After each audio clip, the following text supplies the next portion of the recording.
Hello dears, welcome to Nidhi's cook and joy. എല്ലാവർക്കും പുതിയൊരു വീഡിയോയിലേക്ക് സ്വാഗതം. അപ്പോൾ നമ്മളിന്ന് ഉണ്ടാക്കുന്ന നല്ല അടിപൊളിയായിട്ടുള്ളൊരു പനീർ ബട്ടർ മസാലയാണ്. നല്ല അടിപൊളി ടേസ്റ്റ് ആണ്. നിങ്ങൾക്കിത് വേണമെങ്കിൽ നല്ല എരിവിലും ചെയ്യാം, കുറച്ച് എരിവിലും ചെയ്യാം. എത്രത്തോളം എരിവ് വേണമെന്നുള്ളത് നിങ്ങളുടെ ഇഷ്ടത്തിനനുസരിച്ച് അഡ്ജസ്റ്റ് ചെയ്താൽ മതി. നമ്മൾ ആദ്യം ചേർക്കുന്ന വറ്റൽമുളക് ഉണ്ടല്ലോ, അരി കളഞ്ഞ് ചേർക്കുന്ന വറ്റൽമുളക്, അതിന് ഒന്നുകൂടെ 2-3 എണ്ണത്തിന് പകരം 4-5 എണ്ണ എടുത്തു കഴിഞ്ഞാൽ കുറച്ചുകൂടി എരിവ് കൂടും. അല്ലെങ്കിൽ നിങ്ങൾക്ക് എരിവ് കുറവ് മതി എന്നുണ്ടെങ്കിൽ അതിന് പകരം ഇതുപോലെ തന്നെ അതിൻ്റെ ആ കുരുവൊക്കെ കളഞ്ഞിട്ടുള്ള കാശ്മീരി ചില്ലി എടുത്താലും മതി. അപ്പം നമുക്ക് ഒട്ടും താമസിയാതെ വീഡിയോ കണ്ടിട്ട് വരാം. Welcome to the video. Paneer butter masala ഉണ്ടാക്കാൻ വേണ്ടിയിട്ട് നമുക്കൊരു പാൻ ചൂടാക്കാൻ വെച്ചിട്ടുണ്ട്. അതിലേക്ക് 1 ടേബിൾ സ്പൂൺ സൺഫ്ലവർ ഓയിൽ ഒഴിച്ചു കൊടുക്കാം. വെളിച്ചെണ്ണ ഒഴികെയുള്ള ഏത് കുക്കിംഗ് ഓയിലും നമുക്ക് ഉപയോഗിക്കാൻ പറ്റും. ഇതിലേക്ക് നമുക്ക് 2 ടേബിൾ സ്പൂൺ ബട്ടർ ചേർത്ത് കൊടുക്കാം. ബട്ടർ ഒന്ന് മെൽട്ടായി തുടങ്ങുന്നുണ്ട്. അപ്പോൾ നമുക്കിതിലേക്ക് സ്പൈസസ് ചേർത്ത് കൊടുക്കാം. ഞാനിവിടെ ഒരു 6 ഗ്രാമ്പും 3 ചെറിയ ഏലക്കയാണ് എടുത്തിട്ടുള്ളത്. വലുതാണെങ്കിൽ 2 എണ്ണം എടുത്താൽ മതി. അപ്പോൾ ഈ ഒരു സ്പൈസ് ഒന്ന് നല്ലപോലെ ഒന്ന് മൂത്ത് നല്ല സ്മെല്ല് വരുന്നത് വരെ നമുക്കൊന്ന് സോട്ടേ ചെയ്ത് കൊടുക്കാം. ഏലക്കയും ഗ്രാമ്പും മൊരിയുന്ന ഒരു നല്ല സ്മെല്ല് വന്ന് തുടങ്ങിയിട്ടുണ്ട്. ഇനി നമുക്കിതിലേക്ക് 3 സവാള, മീഡിയം സൈസ് സവാളയാണ് നീളത്തിൽ അരിഞ്ഞത് ചേർത്ത് കൊടുക്കാം. നീളത്തിൽ തന്നെ അരിയണമെന്നൊന്നുമില്ല, നമ്മളിത് വാട്ടിയിട്ട് അരയ്ക്കുന്നത് കൊണ്ട് എങ്ങനെ അരിഞ്ഞാലും കുഴപ്പമില്ല.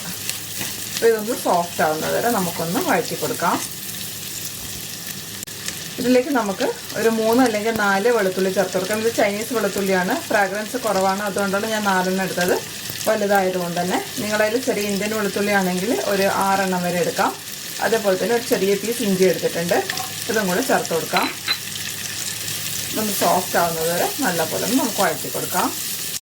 ഇതിൻ്റെ കൂടെ നമുക്കൊരു 3 വറ്റൽമുളക് ചേർത്ത് കൊടുക്കാം. ഇതിൻ്റെ ഉള്ളിലത്തെ അരിയൊക്കെ കളഞ്ഞിട്ടുള്ളതാണ്, വിത്തൊന്നും ഇല്ലാത്ത ഒരു 3 വറ്റൽമുളകാണ്. ഇത് നല്ലൊരു കളറും കൊടുക്കും, അതേപോലെ തന്നെ നല്ലൊരു ഫ്ലേവറും തരും.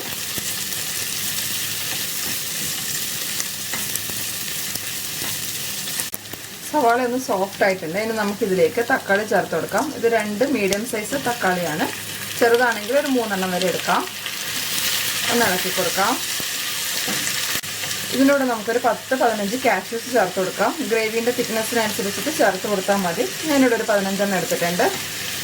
ഇനി ഇതൊന്ന് മീഡിയം ഫ്ലെയിമിൽ വെച്ചിട്ട് നല്ല പോലെ ഒന്ന് കുക്ക് ചെയ്തിട്ട് നമ്മുടെ തക്കാളി നല്ല പോലെ ഒന്ന് സോഫ്റ്റായിട്ട് വരണം. അതുവരെ നമുക്കിതൊന്ന് വേവിച്ച് കൊടുക്കാം. ഞാനിത് അടച്ചു വെച്ചിട്ട് ഒരു 10 മിനിറ്റ് കുക്ക് ചെയ്തെടുക്കണേ. ഇടയ്ക്കൊന്ന് തുറന്ന് ഇളക്കി കൊടുക്കാൻ മറന്നു പോകരുത്. തീ മീഡിയം ഫ്ലെയിമിലായിരിക്കണം. അപ്പം നമ്മളിത് വേവാൻ വെച്ചിട്ട് ഒരു 10 മിനിറ്റ് ആയിട്ടുണ്ട്. തക്കാളിയൊക്കെ നല്ലപോലെ വെന്തടഞ്ഞിട്ടുണ്ട്. ഇനി നമുക്കിതൊന്ന് തണുക്കാൻ വയ്ക്കാം. തണുത്തതിന് ശേഷം നമുക്കിത് നല്ല ഫൈൻ പേസ്റ്റ് ആയിട്ട് അരച്ചെടുക്കാം. നിങ്ങൾക്ക് വേണമെങ്കിൽ അരിച്ചെടുക്കാം, വേണ്ടെങ്കിൽ അരിക്കേണ്ട, കുഴപ്പമൊന്നുമില്ല. അരിച്ചെടുത്ത് കഴിഞ്ഞാൽ ഒന്നുകൂടെ നല്ല സ്മൂത്ത് ആയിട്ടുള്ളൊരു പേസ്റ്റ് കിട്ടും. അപ്പോൾ ഇതൊന്ന് തണുക്കട്ടെ. തീ ഓഫ് ചെയ്തിട്ട് അടച്ചു വയ്ക്കും.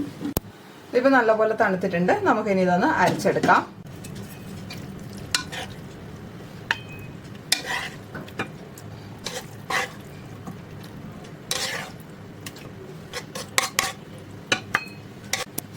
നമുക്ക് ഇതൊന്ന് നല്ലപോലെ അരിച്ചെടുക്കാം.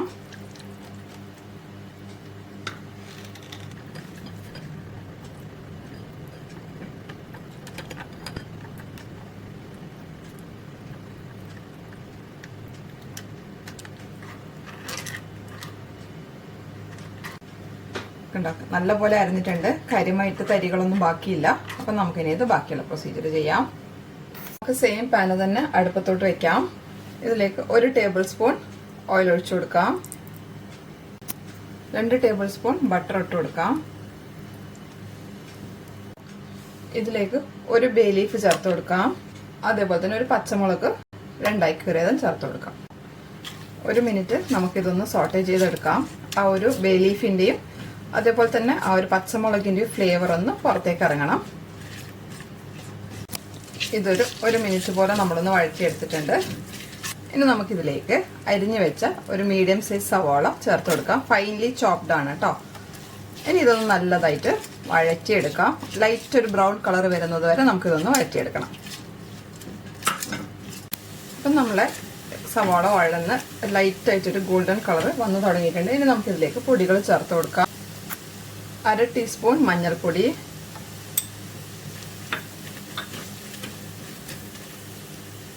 1 1 ടീസ്പൂൺ കാശ്മീരി ചില്ലി പൗഡറാണ്. നമ്മൾ നേരത്തെ സവാള വഴറ്റുന്ന സമയത്ത് 3 എരിവുള്ള മുളക് ചേർത്തിട്ടുണ്ട്. അതുകൊണ്ട് ഇപ്പം ഞാൻ കാശ്മീരി ചില്ലിയാണ് ചേർക്കുന്നത്. നിങ്ങൾക്ക് എരിവുള്ള മുളക് വേണമെങ്കിലും ചേർക്കാം. ഇനി ഇതിലേക്ക് ചേർക്കുന്നത് 1/2 ടീസ്പൂൺ ജീരകമാണ്. ജീരകം പൊടിച്ചതാണ്. 1 ടീസ്പൂൺ മല്ലിപ്പൊടി, 1/2 ടീസ്പൂൺ ഗരം മസാല. കുറച്ച് ഞാനവിടെ ലാസ്റ്റ് സ്പ്രിങ്കിൾ ചെയ്യാൻ വേണ്ടി ബാക്കി വെക്കുന്നുണ്ട്. ബാക്കി മുറി ചേർക്കുന്നുണ്ട്. ഒന്ന് മിക്സ് ചെയ്ത് കൊടുക്കാം.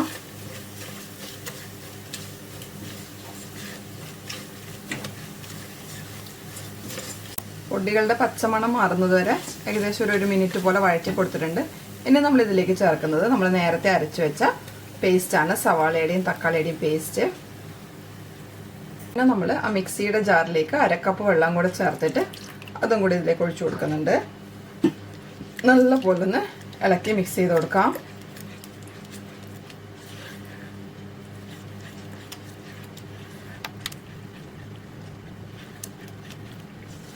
ഇനി ഇതൊന്ന് ഇളക്കിയിട്ട് ഒരു 10 മിനിറ്റ് നല്ലപോലെ ഒന്ന് കുക്ക് ചെയ്തെടുക്കണം.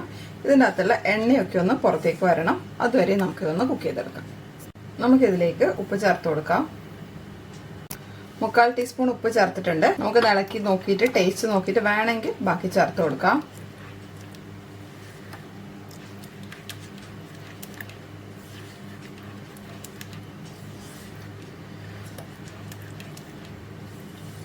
നമുക്കിനി ഇത് അടച്ചു വെച്ചിട്ട് മീഡിയം ഫ്ലെയിമിലിട്ട് ഒരു 10 മിനിറ്റ് കുക്ക് ചെയ്തെടുക്കാം. അതിൻ്റെ എണ്ണയൊക്കെ ഒന്ന് തെളിഞ്ഞ് വരണം. അതുവരേക്ക് നമുക്ക് കുക്ക് ചെയ്തെടുക്കാം.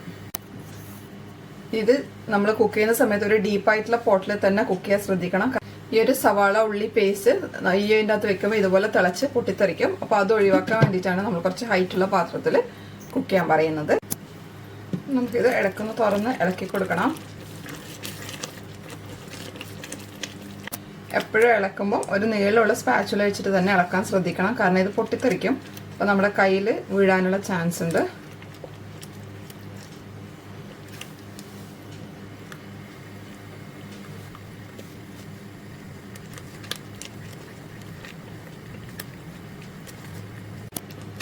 കണ്ടോ, സൈഡിലൊക്കെ ലൈറ്റായിട്ട് എണ്ണ തെളിഞ്ഞ് തുടങ്ങിയിട്ടുണ്ട്.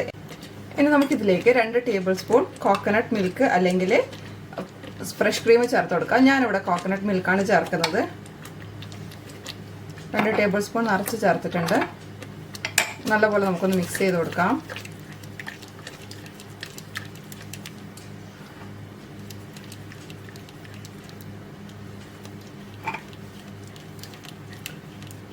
ഇനി നമുക്കിതിലേക്ക് 1 കപ്പ് ചൂടുവെള്ളം ചേർത്ത് കൊടുക്കാം. ചൂടുവെള്ളം തന്നെ ചേർക്കണം, തണുത്ത വെള്ളം ചേർക്കരുത്.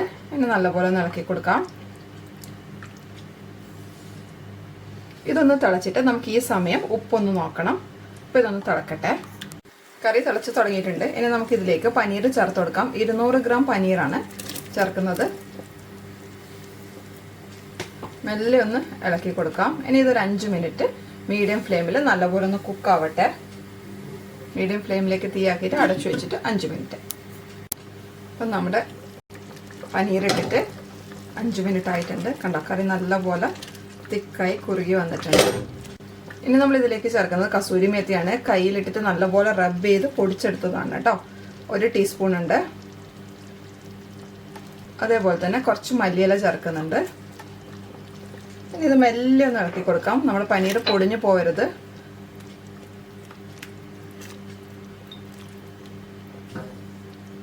ഇനി ഒരു 2-3 മിനിറ്റ് ഇതൊന്ന് കുക്കാവട്ടെ. അപ്പോൾ ഇതൊരു 3 മിനിറ്റ് വീണ്ടും കുക്ക് ചെയ്തിട്ടുണ്ട്. മീഡിയം ഫ്ലെയിമിലിട്ടാണ് കുക്ക് ചെയ്യുന്നത്. ഇനി ഞാൻ ഇതിൻ്റെ മേലെ 1 ടേബിൾ സ്പൂൺ കൂടെ നല്ല തിക്കായിട്ടുള്ള കോക്കനട്ട് ക്രീം ചേർത്ത് കൊടുക്കുന്നുണ്ട്. നിങ്ങളുടെ കയ്യിൽ ഫ്രഷ് ക്രീമാണ് ഉള്ളതെങ്കിൽ അല്ലെങ്കിൽ കുക്കിംഗ് ക്രീമാണ് ഉള്ളതെങ്കിൽ 2 ടേബിൾ സ്പൂൺ ചേർത്ത് കൊടുക്കണം. തിക്കായിട്ടുള്ള കോക്കനട്ട് മിൽക്ക് ആയതുകൊണ്ടാണ് ഞാൻ 1 ടേബിൾ സ്പൂൺ മാത്രം ചേർക്കുന്നത്. ഇനി ഇതൊന്ന് മിക്സ് ചെയ്തിട്ട് നമുക്ക് തീ ഓഫ് ചെയ്യാം.